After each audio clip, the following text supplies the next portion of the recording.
আসন্ন দুর্গাপূজাকে কেন্দ্র করে বিদায়ী সরকারের প্রেতাত্মারা এক ধরনের চক্রান্ত করে যাচ্ছে বলে অভিযোগ করেছেন বিএনপির স্থায়ী কমিটির সদস্য গয়েশ্বর চন্দ্র রায়। সকালে বিএনপির প্রতিষ্ঠাতা জিয়াউর রহমানের সমাধিতে শ্রদ্ধা জানানো শেষে সাংবাদিকদের সঙ্গে আলাপকালে তিনি এই অভিযোগ তোলেন।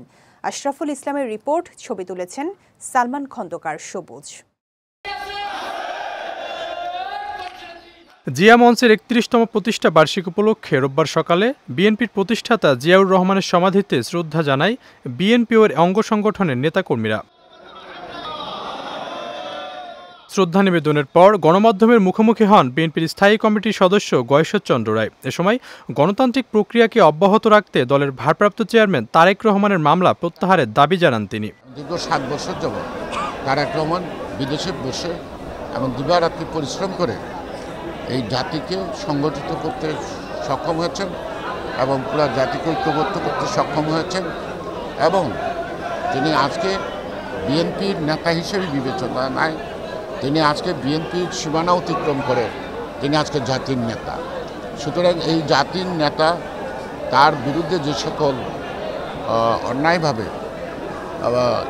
রায় দেওয়া হয়েছে এবং মামলা দেওয়া হয়েছে, আমি বিশ্বাস করতে চাই এই সরকার অচিরেই প্রতিবন্ধকতাগুলি দূর করবে এবং তাদের মামলাগুলি প্রত্যাহার করে গণতন্ত্রকে চলার পথকে সুগম করবে এবং বাংলাদেশের রাজনৈতিক নেতৃত্ব যাতে বিকশিত হয় সেদিকে তারা খেয়াল রাখবে। আসন্ন দুর্গাপূজাকে কেন্দ্র করে বিদায়ী সরকারের প্রেতাত্মারা চক্রান্ত করে যাচ্ছে বলে অভিযোগ করেন গয়েশ্বর চন্দ্র রায়। আমরা বিশ্বাস করি ৫ই আগস্টে যারা পরাজিত শক্তি তারা বসে নেয়, তারা হয়তো একটা সাবরাইজ করার চেষ্টা করবে।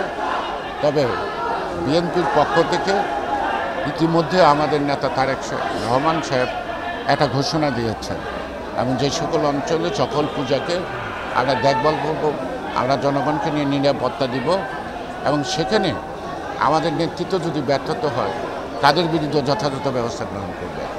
আমি আশা করি কুচক্রী মহল যতই চেষ্টা করুক, জাতির কপালে কলঙ্ক লেপন করার সকল অপচেষ্টা আমরা অত্যন্ত কঠিন হাতে মোকাবেলা করব।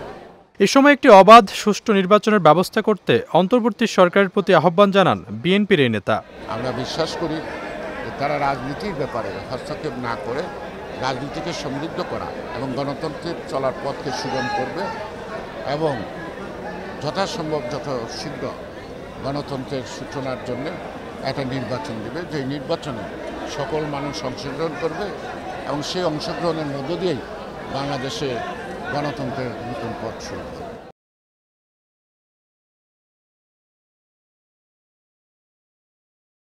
আশরাফুল ইসলাম, বিজয় টিভি, ঢাকা।